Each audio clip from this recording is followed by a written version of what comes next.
sebagai sambutan kepada kehadiran para tetamu sekalian. Sebagai pembuka bicara, terimalah serangkap pantun. Bunga cempaka mekar berseri, disusun rapi dalam bulan.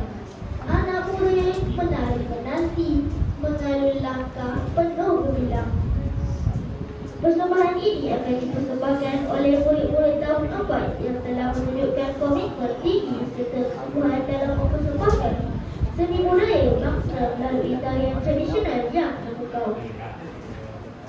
Dengan penuh hormatnya dipersilakan murid-murid tahun 4 Ibu Kawarimi SK Sangga Seberang ke pentas untuk mempersembahkan satu persembahan yang bertajuk Tarian Lemak Manis.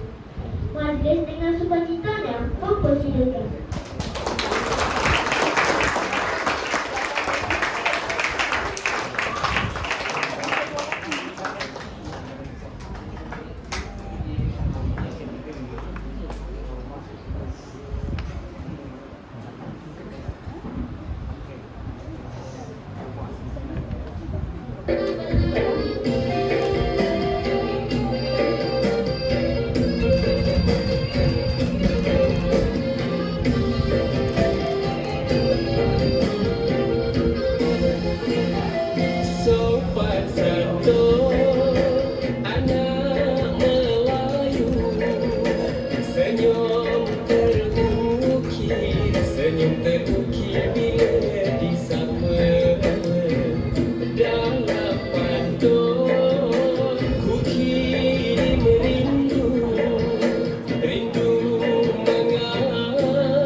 Jangan di hulu tak